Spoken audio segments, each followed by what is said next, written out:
Video हम लोग गति यानी कि मोशन, स्पीड यानी कि चाल और वेलोसिटी यानी वेग, इन तीनों में क्या डिफरेंस होता है वो हम लोग इस वीडियो में समझेंगे। सबसे पहले हम लोग पढ़ेंगे कि मोशन यानी कि गति क्या होती है। गति क्या होती है? समय के साथ साथ क्या होता है, वस्तु की स्थिति में परिवर्तन। यानी कि जैसे जैसे टाइम एक सेकेंड हुआ, दूसरे सेकेंड में क्या होगा, अगर उसकी जो वस्तु है, ऑब्जेक्ट, उसकी स्थिति, पोजीशन चेंज होती है, वो फिर गति यानी कि मोशन कहलाता है। अगर मैं इसकी दूसरी परिभाषा की बात करूं कि यदि किसी वस्तु की स्थिति अपने चारों ओर की वस्तुओं के सापेक्ष, यहाँ पे एक वर्ड जो मेन तौर पे आया वो के सापेक्ष यानी विद रिस्पेक्ट टू बदलती रहती है। यानी कि मान लीजिए एक सेकेंड पे मैं यहाँ पे खड़ा हूँ तो हमारे जहाँ पे आसपास की स्थिति, वस्तुओं की स्थिति कुछ और होगी। जैसे मैं यहाँ पे आता हूँ उसके अकॉर्डिंग वस्तुओं की हमसे डिस्टेंस, वस्तु की स्थिति क्या होगी, कुछ अलग होगी। यही क्या कहलाता है, मोशन। यानी कि अगर हम यहाँ से यहाँ आए और वस्तुओं की स्थिति आसपास जो एटमॉस्फेयर वो सेम ही रहता है तो फिर क्या होता है कि हम वो मोशन नहीं कहलाता है। ठीक, मोशन क्या है, जैसे हम टाइम इंटरवल चेंज होता है, हम एक दूसरी जगह मोशन करते हैं तो हमारा एटमॉस्फेयर भी उसके अकॉर्डिंग चेंज होता है, दूरी चेंज हो जाती है, सब कुछ चेंज हो जाता है। फिर तो इसका अगर मान लीजिए यहाँ पे एक बस है और यहाँ पे एक आदमी खड़ा है, तो देखो विद रिस्पेक्ट टू की बात ये हुई, जैसे कि मान लीजिए यहाँ पे एक आदमी खड़ा है तो ये देखा गया कि ये जो बस में आदमी बैठा है ये एक मोशन में है, क्योंकि बस चल रही है तो ये क्या है, एक गति में है, तो इसके रिस्पेक्ट में ये इसे लगेगा कि ये मोशन है। लेकिन जो आदमी बस में बैठा है वो लगेगा कि हम तो चल नहीं रहे, हम क्या है, स्थिर है। तो इस आदमी के अकॉर्डिंग ये आदमी क्या है, मोशन में है, लेकिन ये आदमी अपने अकॉर्डिंग अगर सोचे तो ये क्या है, एक मोशन में नहीं है, एक स्टेबल कंडीशन यानी कि एक स्थिर है, वो चल नहीं रहा है। वैसे ही जब आप देखो ट्रेन में जाते हैं या फिर बस में सफ़र करते हैं तो आप देखते हैं कि आपको लगता है कि हम तो स्टेबल है, आपको लगता है पेड़ क्या है, चल रहे हैं, पेड़ ऐसे बहुत तेज, ट्रेन के बाहर देखिए खिड़की से लगता है कि पेड़ चल रहे हैं, तो वो क्या होगा, आपके अकॉर्डिंग पेड़ क्या है, मोशन में है। लेकिन अगर मान लीजिए कोई ट्रेन के बाहर आदमी खड़ा है तो उसके अकॉर्डिंग जो पेड़ क्या लगेंगे, वो क्या स्टेबल कंडीशन में लगेंगे। तो आप समझ गए होंगे कि मोशन क्या है। ठीक है, अब मोशन का मात्रक पूछे तो क्या मात्रक होता है, मीटर पर सेकेंड। क्या होता है, मीटर पर सेकेंड।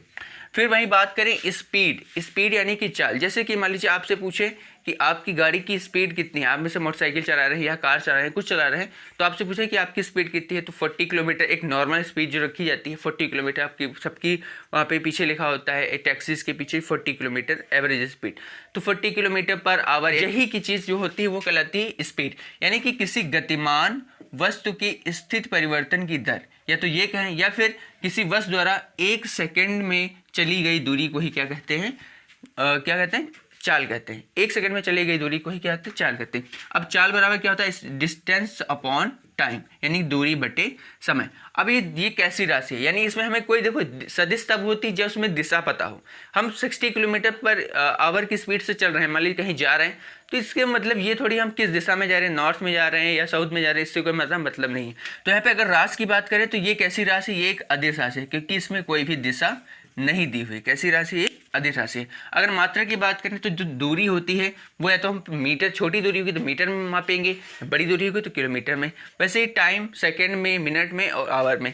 तो अगर हम एक मात्रा लिखना चाहें तो ये होगा किलोमीटर पर आवर, दूसरा चाहे तो हम मीटर पर सेकेंड भी लिख सकते हैं।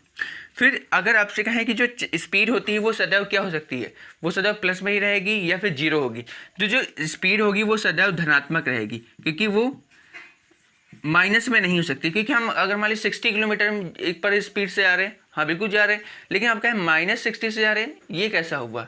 हम मूव करेंगे, जब मूव करेंगे तो वो हमेशा प्लस में ही होता है। ठीक है, आपको पता होना चाहिए जो दूरी होती है वो हमेशा ही प्लस में होती, लेकिन जो दूरी और विस्थापन में अंतर होता है, विस्थापन जो होता है वो माइनस में भी हो सकता है। ठीक है, तो ये धनात्मक भी हो सकती और शून्य यानी कि बिल्कुल जीरो भी हो सकती है। हम मूव नहीं कर रहे हैं, इस वक्त स्टेबल मान लीजिए कंडीशन में हम खड़े हैं तो हमारी जो स्पीड है वो बिल्कुल जीरो है। क्या है, जीरो। तो अब यहाँ पे अगर मान लीजिए जो चाल मापक यंत्र होता है वो क्या होता है, तो वो होता है स्पीडोमीटर, जो वाहनों में क्या होता है, लगा होता है, जो आपकी स्पीड को बताता है कि आप कितनी स्पीड से चल रहे हैं, तो वो होता है स्पीडोमीटर। अब इसका जो सिंबल है होता है वो क्या होता है, स्मॉल एस होता है। इसका एग्जाम्पल आप यही लिख सकते हैं कि 60 किलोमीटर पर आवर इस स्पीड से चल रहे हैं, तो इसका मतलब हमारी जो स्पीड है वो कितनी है, 60 किलोमीटर पर आवर है। फिर वही बात करें वेलोसिटी, इसमें और वेलोसिटी में बस थोड़ा सा ही अंतर होता है। इसमें कोई भी डायरेक्शन नहीं निश्चित होती है, इसमें क्या होता है, किसी निश्चित दिशा में, यहाँ पे एक बिल्कुल हाईलाइट किया गया कि जो किसी निश्चित, इसमें पार्टिकुलर आप डायरेक्शन बताएं कि हम इस दिशा में इस स्पीड से चल रहे हैं, तो वो चीज़ कहलाएगी वेलोसिटी। इसमें और इसमें यही अंतर है कि हम किस डायरेक्शन में चल रहे हैं ये इसमें नहीं पता होता है। इसमें क्या हमें डायरेक्शन पता हो कि हम नॉर्थ में 60 किलोमीटर या फिर हम साउथ में 60 किलोमीटर या 40 किलोमीटर या 20 किलोमीटर हम चल रहे हैं, ठीक है। तो वस्तु द्वारा 1 सेकेंड में तय की गई दूरी को ही क्या कहते हैं, वेग। वेग बराबर क्या होता है, विस्थापन बटे समय। विस्थापन यानी डिस्प्लेसमेंट अपॉन टाइम। अब देखो डिस्प्लेसमेंट क्या होता है, जैसे कि मान लीजिए मैं यहाँ से एक पॉइंट ए है, एक पॉइंट यहाँ पे बी है और एक पॉइंट यहाँ पे सी है। अब मैं आपसे कहूँ कि यहाँ से यहाँ तक ए से सी तक की दूरी जो है वो 100 मीटर है, ठीक है।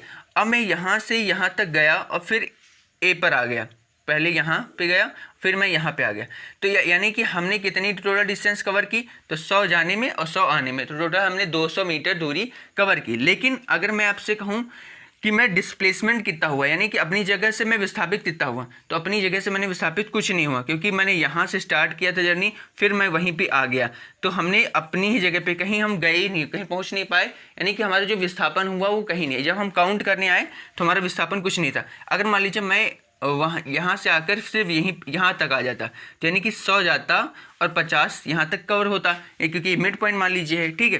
तो कितना हो जाता, 150 हमने डिस्टेंस कवर की। कितनी कवर की, 150। लेकिन अगर डिस्प्लेसमेंट यानी विस्थापन की बात करें, तो यानी कि ये point starting point and and point के बीच में डिस्टेंस कितनी है, तो वो सिर्फ कितनी है, 50 मीटर। तो आप समझ गए ना कि अगर दूरी अलग चीज़ होती, विस्थापन यानी कि हम एंड पॉइंट और स्टार्टिंग पॉइंट से कितनी दूरी पर है, ये हो गया विस्थापन, और हमने कितनी कवर की दूरी उस एंड पॉइंट तक पहुंचने में, तो वो कहलाती है हमारी डिस्टेंस, ठीक है। तो अब यहाँ पे जो वेग बराबर क्या होता है, विस्थापन बटे समय, ये फॉर्मूला होता है। तो ये जो विस्थापन हो सकता है वो माइनस में भी हो सकता है, ठीक है, क्योंकि मान लीजिए हमने यहाँ तक दूरी कवर की, उसके बाद यहाँ अगर मान लीजिए यहाँ पे ना कवर करके आगे कवर करते हैं, तो ये चीज़ माइनस में भी हो सकती है, ठीक है।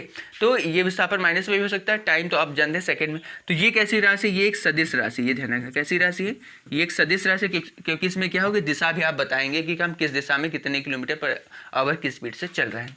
मात्रक क्या होता है, मात्रक वही होता है सेम, मीटर पर सेकेंड भी लिख सकते हैं या किलोमीटर पर आवर भी लिख सकते हैं।